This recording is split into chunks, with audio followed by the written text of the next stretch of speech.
whole face is swollen. Actually, not my whole face, but just the right side of my face. So that's why we're doing it this way today. And it's a little bit easier. And I want to save the little activity I have related to interest groups to Monday. Monday. So yes, Monday we're going to do live stream. It's like, oh, I miss you guys. Yeah, Monday we're going to do a live stream.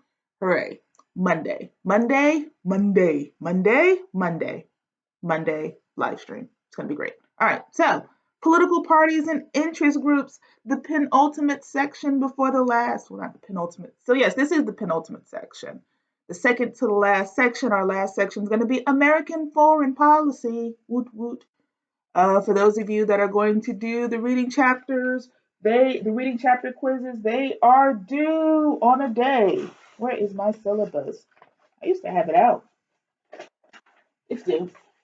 It is due next week. Yes, it's due on the 17th. Due on the 17th. Chapters 12 and 13. Let's get into it. So what are parties? All parties are just organized groups that attempt to influence government by electing their members to office. The constitutional system of federalism, separation of powers, and bicameralism makes it difficult for one party to gain complete control of the government. Still, parties are critical in making elections work as well as making government work. However, let's see.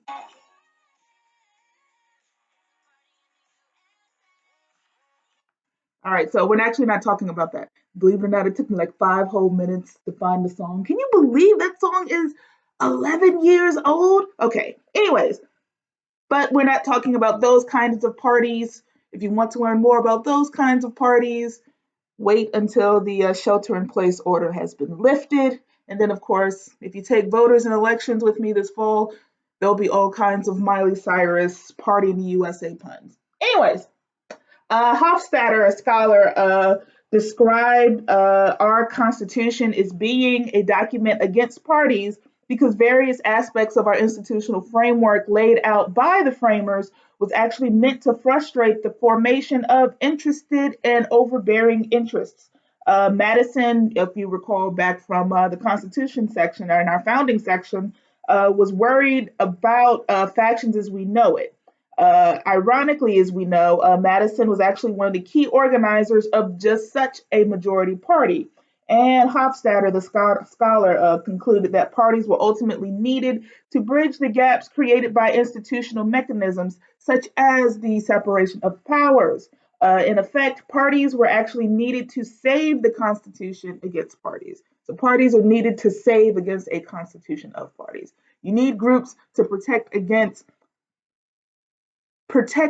restrictions against groups. Yes. So, why do we have political parties? 3 simple reasons.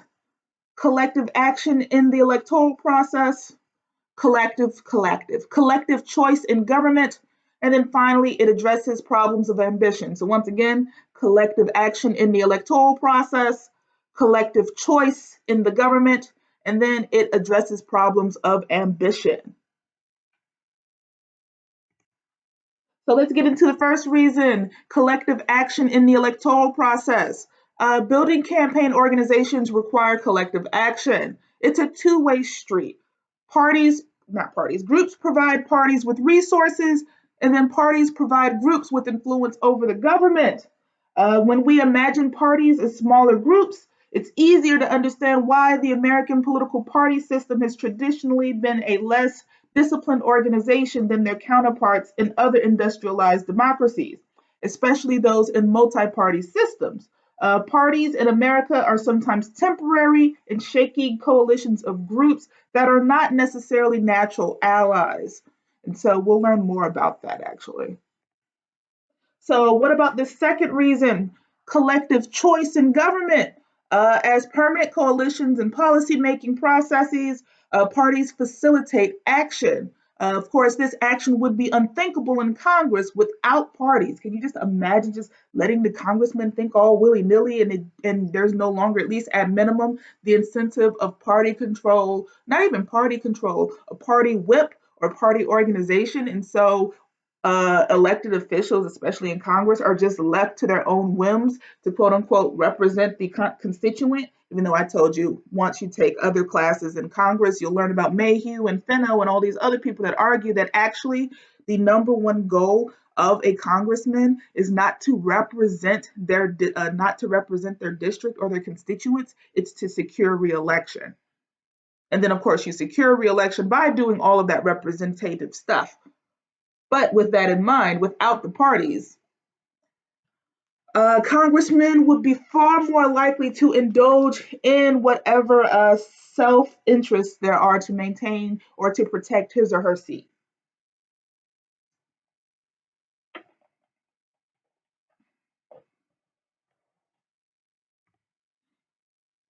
So, the third answer, third reason, dealing with the problem of ambition. Of course, unchecked political ambition is a problem for the political system.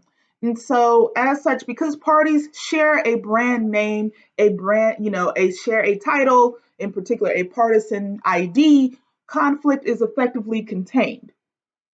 I can't fight up against you, even if I disagree with some of your thoughts. If I'm a Democrat and you're a Democrat, at minimum, it's like we're both Democrats. We're not going to lash out back and forth.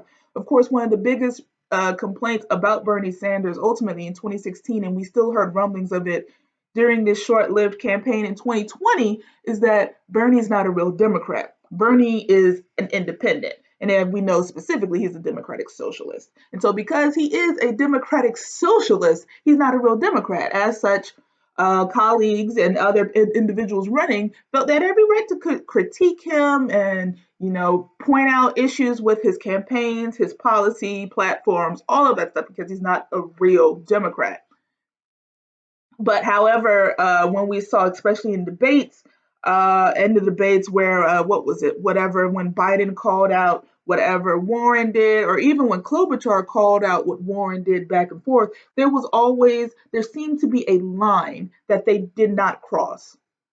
And that line, of course, that they did not cross was ultimately party loyalty, partisanship, shared identity, shared membership. And because of that shared identity and shared membership, neither one of them, started talking about their mamas or their daddies or anything. It never crossed that line into like really bad personal attacks. So let's get into these party functions in the USA. Hopefully YouTube won't find me. Anyways, so in voters and elections, we actually identify upwards of 11 or 12 functions, exact functions that parties do. However, Lowy et al. Condensed them down to 5 functions. So what do parties do? They recruit candidates, they nominate candidates, they mobilize voters, they facilitate electoral choice, and then finally, they influence the government. So one more time, they recruit candidates, they nominate candidates, they mobilize voters, they facilitate electoral choice, and then they influence the government. So let's talk about that first function, recruiting the candidates. Candidates need to be found to run for the thousands and thousands of electoral offices at the national, state, and local levels. So we need presidential candidates all the way down to county coroner candidates. You need people to run those autopsies and declare, reasons for death, as well as who's going to be the next commander in chief. Ultimately, finding these candidates is not easy. And the reason why it's not easy is because, running for office and then holding that office are difficult. Like the campaign season alone actually deters a lot of people. So it's like many are called, few answer, and then even fewer are actually chosen. And so ultimately finding a good candidate that can raise the actual money and who can actually appeal to the public is even harder. And so this function of parties is not really discussed much, but it is a critical linchpin in partisan activity, finding viable candidates. It's like a really, really important function of parties. As campaigns become more and more expensive, as well as media scrutiny is becoming more and more intrusive all the time. So I think we'll see what happens now that we know that Joe Biden is the Democratic nominee. I'd be curious to see if the media scrutiny is going to tick up. So for students that have taken previous iterations of 111 with me or any other classes, we ultimately talk about there's multiple compilations on YouTube that shows Joe Biden as vice president being really sketch, gives you really creepy not pedo vibes, but like creepy sexual harassment type vibes. And like these things happen on national TV, on public TV. We see these things. And when you see them in a compilation, it can, if you're a what's it called, a unknowledgeable voter, um, cause you to see Joe Biden in a slightly different light. And so it makes me wonder with this increased scrutiny, will we actually see the media discuss Joe Biden's previous questionable behavior as vice president, especially in light of this whole Me Too movement? Is Me Too still a thing? Y'all can email me and let me know. Anyways, I mentioned all that to say that ultimately we need parties need to find candidates who can withstand the media scrutiny and who are willing to raise the money, build campaign organizations, as well as doing the campaigning. This usually requires sacrifices in terms of family and career. And for would-be many potential candidates, that price is just too damn high. And so, as such, they choose not to run. So, what about the second function? Nominating candidates. Well, nomination is ultimately the process by which parties select their candidates to run for office. And there are generally two ways to go about doing this. You have our caucuses and our conventions. The big national caucus, aka, is the big national convention. Of course, let's see. I think the DNCs, yeah, I think the DNC and the RNCs, they're in July. July. Yep, they're in July. The DNC is held first, then the RNC. The reason why it goes that way is the party that is not in power of the White House, or the party that doesn't control the White House, holds their convention first. And so, since the Democrats don't have the White House, theirs is first. I wonder what's going to happen in light of this coronavirus. Like, I hope we're not going to do the convention virtually. Like, that is just going to be a headache and a hassle. Anyways, and then we also have our primaries. Caucuses tend to choose outsiders, while primaries actually choose more so. Okay, caucuses tend to choose insiders. Primaries allow for outsiders. Let's see. So caucuses, everyone gets around. If you recall, when they were talking about the Iowa caucus, all registered partisans get together, and it's like this huge town hall meeting. They break off into multiple work groups, and the whole purpose is to convince each group why your desired candidate should secure the nomination, or in particular, should secure the support for this state's caucus. They take forever. Meanwhile, primaries, it's just like the general election. You go in, you get a ballot, you pick who you want. Now, there are three types of primaries. There is closed, semi-closed, and then open. The way that it works, closed, only registered partisans can vote. For semi-closed, it is only registered partisans and non-affiliated voters can vote. And then in an open, anybody and everybody can vote. However, you can only vote for one party's primary. So let's see. This shift primarily from party conventions to primaries being the actual selection process for the presidential nominees has actually created an era where more and more ambitious and media savvy presidents who are also independent of the party leaders and congressional leaders. In this sense, Obama and Trump are actually the prototypes of a primary nominated president. Obama was not chosen as the Democratic Party's nominee in 2008 because insiders wanted him over Hillary Clinton. Instead, Obama was chosen because he got more votes in key caucuses and primary states. And that meant appealing to and organizing voters and activists at the grassroots level. For Obama, this path to the nomination was both a strength and a weakness. He was remarkably adept. He was a remarkably adept campaigner who was able to move the public to his side with his soaring oratory. Like we know about his charismatic speeches. But he was also not as connected to key leaders on Capitol Hill as previous presidents. Likewise, Trump may be actually experiencing a similar kind of tension right now. His relationship with congressional Republicans during the 2016 campaign was complicated, to say the least. Like, do we recall baby hands? Like the whole baby hand spiel? Look it up on YouTube. Like Marco Rubio, Ted Cruz, and Trump talking about their hands. It's wild. Anyways, how will that ultimately translate into governance for Republican leaders is one of the major questions we see for the presidency of his presidency. But what we see for right now is actually, we see actually Republican leaders falling in line. There were instances where we thought the facade would break and that people would leave the party line, especially during impeachment. But we only saw Mitt Romney was actually the only one that was willing to break the party line, not by leaving the party, but actually challenging and calling the president out or saying, hey, let's do this process correctly. So the third function of parties, getting out the vote, Go TV. That's what that stands for, Go TV, getting out the vote. So at parties, pretty straightforward. They work to register voters and then they work to mobilize eligible voters to actually vote on election day.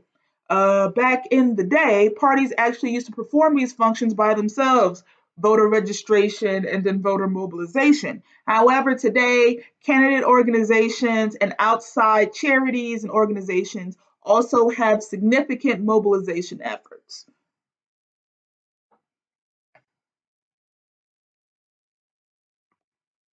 So the fourth function of parties, facilitating electoral choice.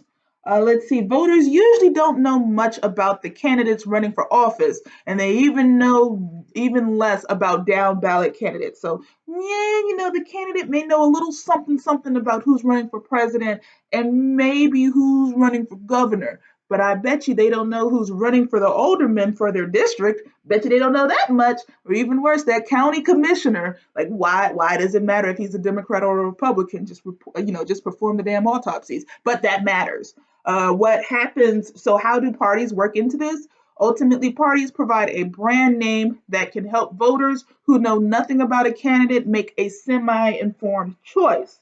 At one time or another of not candidates, voters actually believed that the two parties were too similar, and that's probably as a result of the median voter theorem. If you recall, that the efforts of the parties to position themselves on the imaginary street to appeal to as many people as possible has caused some voters to perceive them as being too similar. However, to break apart from that, instead, the candidates themselves want to blah blah blah blah blah. Instead, the way that it works around now is that the parties no longer try to situate themselves in the middle, which was that's how some people would view them. Instead, they stay on the polar ends of this quote unquote spectrum or this imaginary street, and now there are more people who can recognize the differences, or at least the primary distinct differences between the two parties.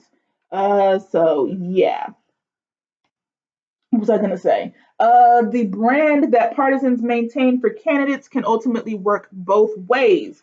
Candidates hope that a label is an asset. However, back in 2012, the Republican Party had two Senate candidates who made comments about abortion rights and rape that ultimately harmed the party label for many Republicans. If I recall correctly, one of those candidates were out of Alabama that said ultimately if a woman was raped and became pregnant, the body would reject the pregnancy because they know it was a product of rape. And oh, I remember that. I think that person was ultimately ran out of politics, but it wasn't a good look for the rest of the party.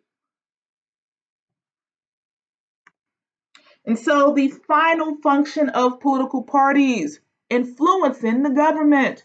Let's see, parties build coalitions among aligned interests that develop policy platforms.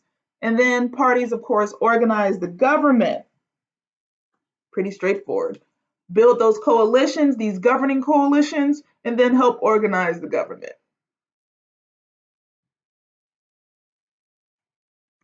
So more about the party and the government. So parties have profound influence on the organization and day-to-day not organizations, operations of Congress. The president is the leader of his or her party in the government and works with the congressional leaders. So the way that it works, if we're talking about the leadership of political parties, uh, the president is the head of the party that's in power. So the president is the head of the incumbent party. Meanwhile, there's a chairperson for the party that's not in power. So for right now, the leader of the Republican Party is Donald Trump because he's the president.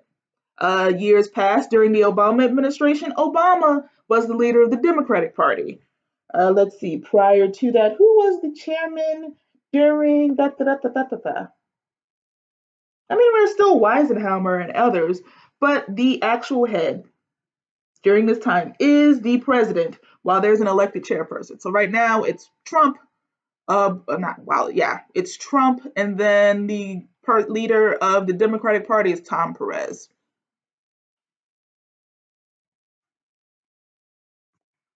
Parties in the electorate. This is the me and yous and all the regular people. Parties are made up of millions of rank and file members who identify with the party label. Once voters form this intrinsic attachment to the party or the other, it tends to be persistent.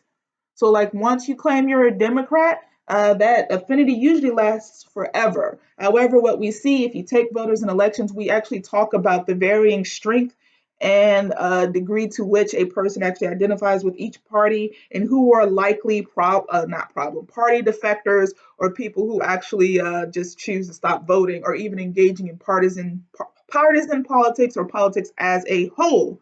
But in the meantime, between time, within these rank and files, we have individuals who are really dedicated, these real strong partisans. These are known as partisan activists by Lowy et al. These are people, partisans, who contribute time and energy beyond voting for a party and its candidates. These are the ones that are out here doing the door to door canvassing, who are out here volunteering for campaigns, who are showing up for the town hall meetings, who are willing, these are the ones that are willing to participate in the caucuses if they live in a caucus state. These are the good ones, the ones that are devoted, dedicated to the party's cause. Those are party activists.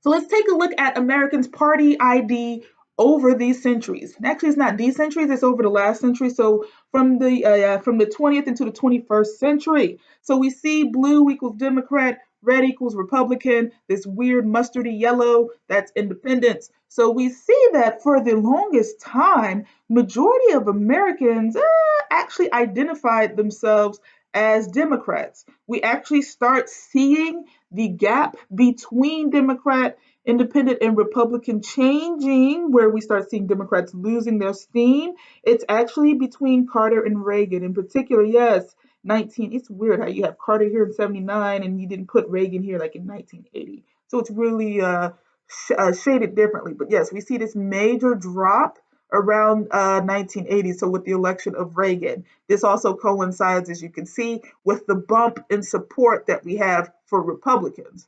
And at the same time that we see this bump in support for Republicans, we also see this weird trending upward trend for identification as an independent. So much so that as we're leading now into 2020, majority of Americans identify themselves as independents. But it's really fuzzy. It's about what, 35%, 28%, or we can call that 30%. Somewhere almost 30% of Americans identifying as Democrats, and then even less than that, so about 25, 27% identifying as Republicans. So actually, it's more in vogue now for people to identify themselves as independent or as moderates, or they consider themselves to be weak partisans at best.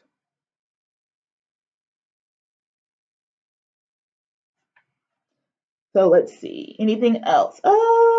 Nope, nothing else from this slide. So what about party ID by social group? Let's get into it. Let me do the zoom in. All right. So what we can see here is majority of men, if we go back with the orange, majority of men identify as independents. Meanwhile, we see a majority of women, 37%, identify as Democrats. If we want to break it down by age group, majority of us whippersnappers, because yes, I'm in the first group too, identify as independent. That's 48%. However, you see this independent streak decrease as we go up in the age groups, so that when we get to our grandparents, in my particular case, that it's effectively split amongst all three parties, where it's a split between Democrat and Republican, 33%, and little to none, 29% in independent. So you see, actually, for the they're not, I wouldn't consider them to be super old, but for our more senior people, our more elderly people, we see that the majority is actually right here in the 50 to 68. 34% majority identify. Actually, no, majority identify as independent. Then we have then Democrat, and then finally Republican. In terms of racial breakdown, for whites, still majority identify as independents. For blacks, there's an overwhelming majority. The Democratic Party counts African Americans as a consistent voting bloc. Why is that the case? We talk about that more so in voters and elections, as well as black politics, as well as public opinion. That's bread and butter American political behavior talk, but not necessary to talk about here in 111. For Asians, not Asians, yes, we can still do Asians, then go back to Hispanics, Latinos. For Asians, majority, similar to whites, identify as independents, as well as Hispanics, even though we can see there is still a notable proportion of both groups, 34 and 37%, that can be counted on by Democrats. Education wise, you really can't tell. For those who have an advanced or specialized degree, so we're talking master's degree and above, we see it's actually split between Democrats and independents, very few are Republican. But however, for your standard BA or for some college, so an associate's level or less, we see, an associate's level or less, so college grad or some college, we see solid pockets of both of those subgroups identifying as Republicans, 26 and 25%, but you still see a solid, regardless of identity, regardless of educational level, majority of individuals still identify as independent. And then when we get for income, we still have these large chunks. And so, why is it this way? Ultimately, regardless of the independent moniker, people tend to choose to vote for one party or another. They may instead say, well, in polite company or in polite conversation, I'm an independent. I don't like labels. What is understood doesn't need to be said, to quote some of the random stuff I see on social media. I don't need a title, but I will still vote the way that I would prefer to vote, one way or another. If you were a true independent, we would be seeing different strategies being used when you vote: spatial voting, issue voting, all those different types of voting I mentioned during the election section.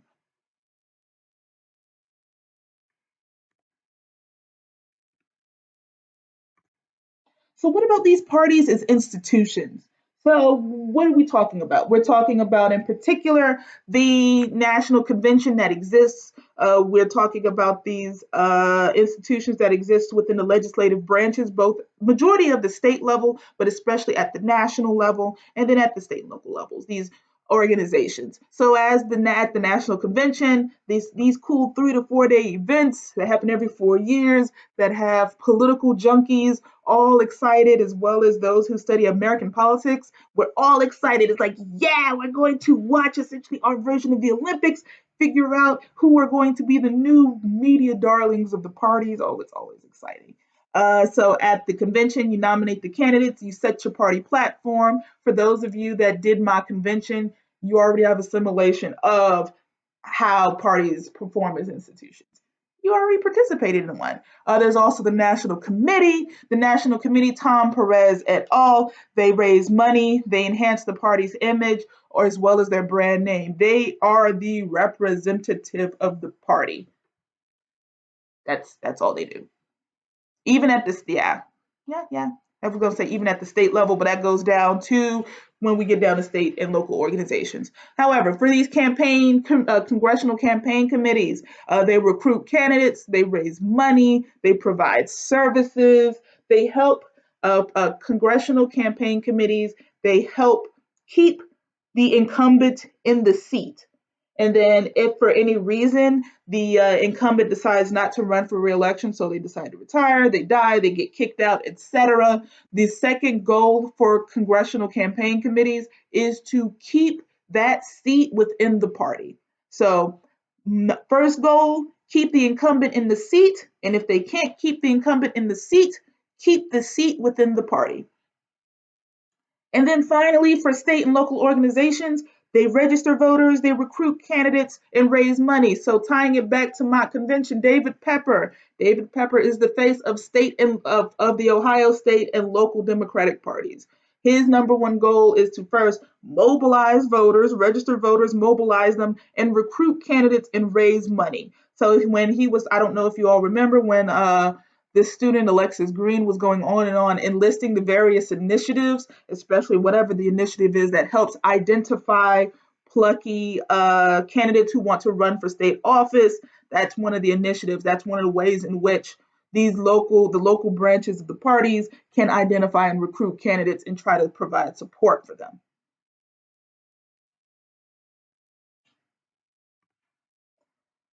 So let's talk about candidate parties as candidate service providers, CSPs, if you want to think about it like an ISP, like an internet service provider. So parties can provide services to candidate organizations, including money, voter lists, as well as help in mobilization, provide campaign advice, and coordinate expenditures. Ultimately, parties supplement and support candidate campaigns. Now, usually what happens, especially for instances where there are primaries, so when there are multiple candidates under the party moniker running for the party's nomination, usually parties tend not to get involved until the pool has been whittled down to one or two, or preferably one. The reason for this is that if it's determined that the party gave unfair support to one candidate or to one or two candidates over the others, it leaves a foul taste in the in not only the excluded candidates' mouths, but ultimately within the larger party as a whole. So tying this back to Jenny Bell, so I remember there were posts, I think you may have seen them on her Twitter too, where she rants and raves about how awful the Ohio State Democratic Party is in their preferential treatment of Elena Shearer versus herself, Jenny Bell. And that's because she alleged that clearly the party wants Shearer over herself, over Bell, for whatever reasons, but the biggest being that Shearer was invited and was able to apply for that mobilization program that David Pepper talked about. Bell was not. When the Democratic Party, the state Democratic Party held like meet and greets, Shearer was invited. Bell was not, and Shearer allegedly got access to some other things too that Bell did not. And so, in those cases, when parties are supposed to perform as candidate service providers, as we get to the state and local level, it could get a little questionable, but ultimately, this is how they're supposed to function and this is how they're supposed to operate. But while it does seem, a little unfair, there are no laws that prohibit what Bell is alleging the Ohio State Democratic Party is doing. If that's how the parties want to govern and operate themselves, so be it. So actually, let's get into the historical development of American political systems, and in particular, the party systems that we have here.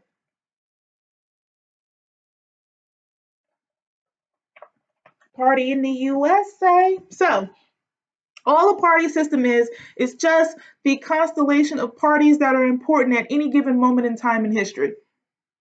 It can be thought of as a state of equilibrium in which two major parties compete to secure the office, to secure the White House, to secure essentially DC. Uh, it's the two major parties at any given time in American time, or actually in any nation. But of course, since this is American politics, we're going to talk about in the American political system. So, why do we have two parties? Well, it's just the very nature of the American electoral system. We are a system of pluralism. First past the post, winner takes all politics. The way that our American ideology is set up, because we are on that simple line, liberal conservative, that simple axis, that one axis, it only creates room or opportunity for two parties. Now, if we ever became what's it called? If we ever became, what is the word? More, yeah, I can't. I've lost the word. If we ever became more fancy, more intricate, if you will, expansive, and actually added another axis to our political spectrums, so it's not only just left, right. There's maybe a y-axis, and we go up, down too, and thus create like a 3D sphere or a opportunity for the creation of a cube. So you have an x-axis, a y-axis, and a z-axis. That actually be kind of cool. Or actually, even if we just left it with a y-axis. A y-axis still only makes it left or right. Two parties, not necessarily three. Yes, you need a z-axis. You need three axes. So you would need social, economic, and foreign policy, perhaps, or another party that focuses on another issue in a totally different way that the remaining parties don't. If we had that kind of set up, or a system set up for multi representation, multi party systems, then yeah, that would create the opportunity for a third party. Let's see what causes changes in the party systems over time. Realignments and de-alignments. Realignments are when voters shed one moniker, one party ID, and pick up another party ID. That's realignment. It's like changing. Meanwhile, de alignment, uh, focuses on instances where people shed one party moniker and don't pick up another.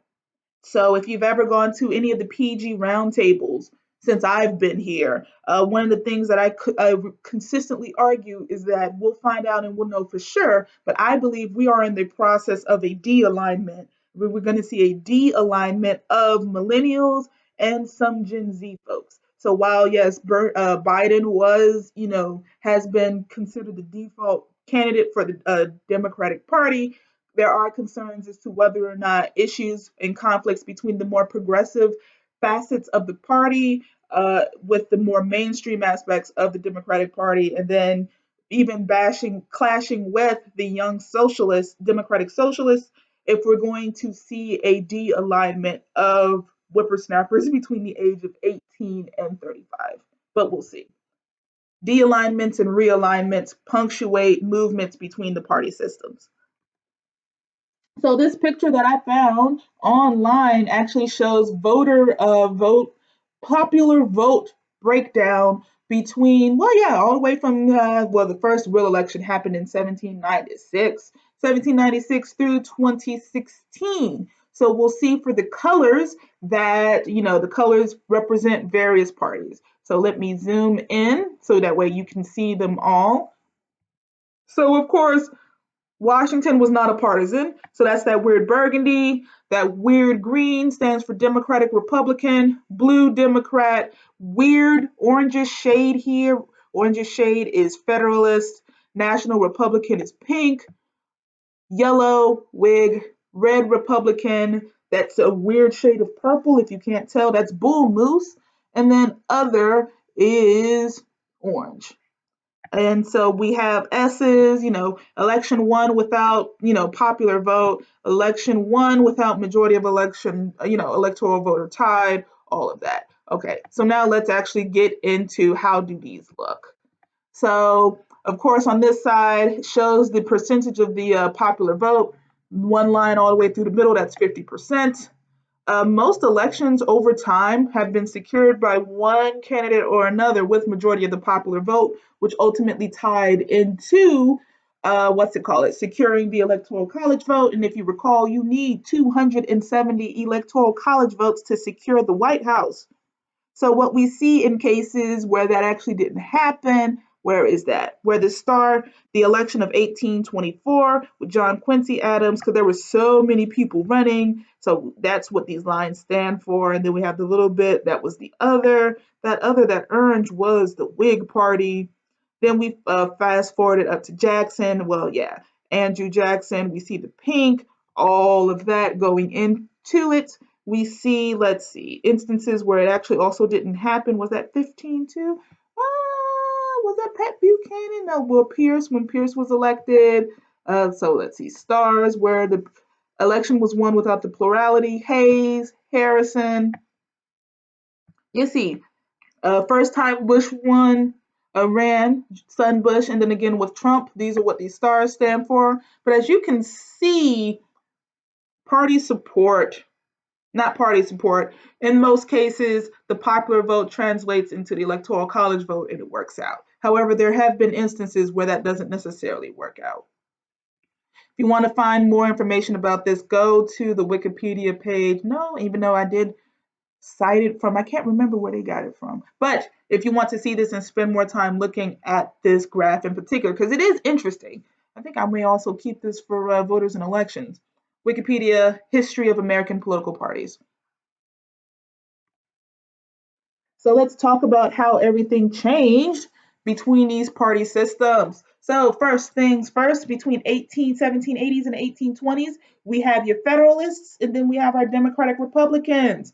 Federalists, that was Washington, Hamilton, Adams, primarily Northeasterners, mercantile, and business interests.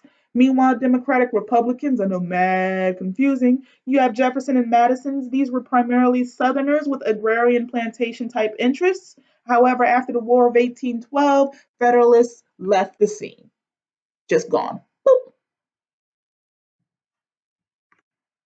The second system, starting in the 1820s through the 1860s, right before slavery, not slavery, Civil War in particular, we have Andrew Jackson, and Martin Van Buren. The Democrats are primarily stronger in the South and in the West, and overall they oppose national banks and tariffs. Meanwhile, the party that they fought against were the Whigs. President Harrison and Tyler, far more stronger in the Northeast, and they were primarily focused on national banks, tariffs, and internal improvements, infrastructure improvements. So what you're seeing for both of these thus far, you see there are regional differences in determining party ID. This is something that we'll see as time goes on. These regional differences in party ID still persist into the present day. Third party system between 1860 and 96. Now we actually get into the titles that we recognize, primarily Republicans and Democrats. So you really don't see no name changes after this. So with Republicans, you got Lincoln and Grant, still strong in the North and in larger metropolitan cities. Support national power, federalist power, larger, bigger government, as well as commercial interests. Meanwhile, you got your Democrats, your Grover Cleveland type folks, stronger in the South and in the Midwest. Democrats, they opposed tariffs and supported rural interests. And we also, during this time, see the creation of party machines as a strategic innovation. Party machines, primarily useful in the Northeast and in large cities, created instances where these parties actually just they didn't control the government, but they damn near did. And the ways that they did it was that they incentivized party leadership, and not party leadership, party membership and party loyalty, especially for the larger cities in the North Atlantic, when there was a increase in immigration, especially for Democratic parties. The Republican machine was not very strong in doing this party, but the Democratic Party machine, woo, it was actually really strong. And so what they would do is they would help individuals find out who their alderman was. Actually, it was during this time that we see local party leadership being real strong. If someone lost their job or someone suddenly fell on hard times, they could actually go to their party captain, their representative, their party person, and the party person would first, of course, check the voter roll. This was back when your voting behavior was public knowledge. They would check it, see who you voted for, and then based on who you voted for, decide to help you or not. If you voted for the right party, quote unquote, you could probably get access to a new turkey or to a new chicken to help stave off hunger for you and your family. However, if you voted for the wrong party, you were SOL, and you need to find another way to figure out how to overcome your struggle.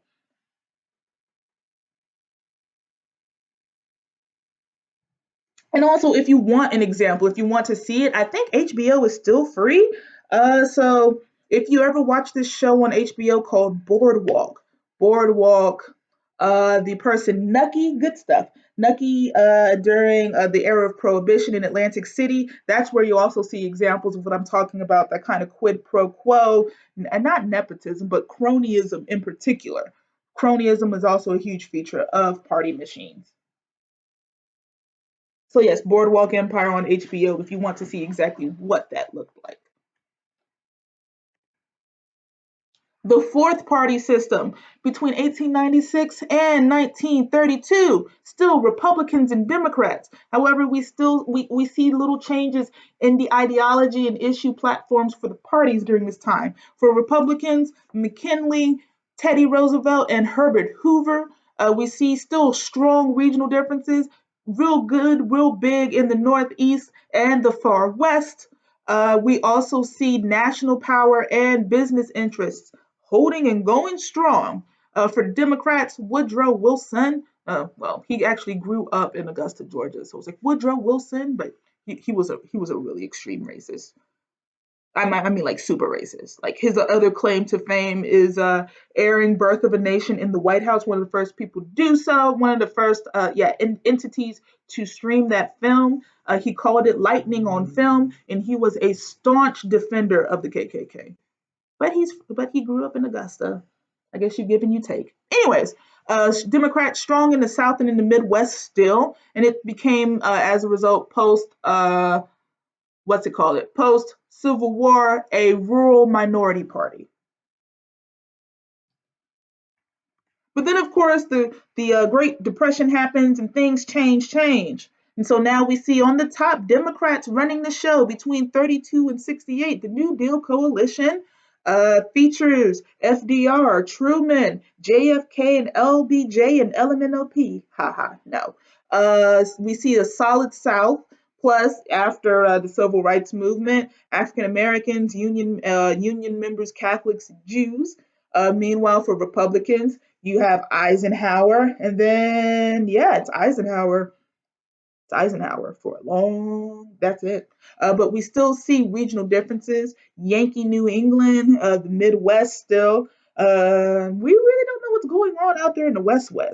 California, and them not just yet. But we also still see focusing primarily on business interests and Protestants. Slowly and surely, we see this social conservatism rise within the Republican Party, but we don't see that yet until the present day.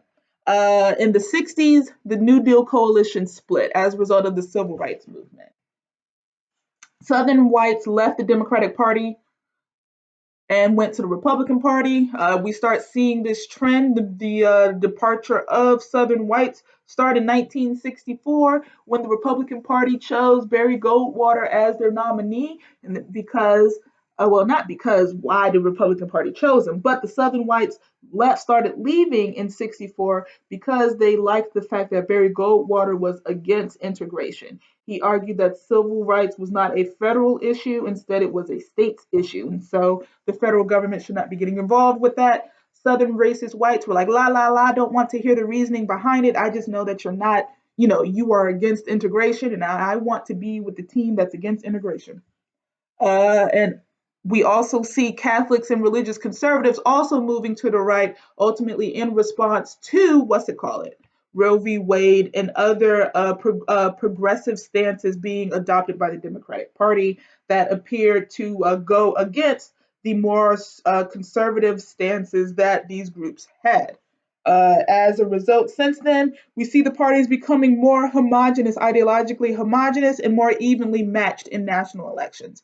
I would argue we'll see if this actually stands out. That if we look at starting at about 2010, I would actually argue that we are in a seventh party system, but we actually have to see what happens with this upcoming election. The reason why I said about 2009, 2010 that we actually started a new system is because we see increased polarization. So we have this increased this increased ideology, extremism from both sides of the party, especially within the Republican branch. And we also see an increase in the general public just choosing not to pick, choosing not to identify with either party. So we have this polarization that we're living through. We have this increased partisan media. So Fox News versus MSNBC. And if you're not watching either, you're watching the wrong thing in terms, if you're watching either or. We had the rise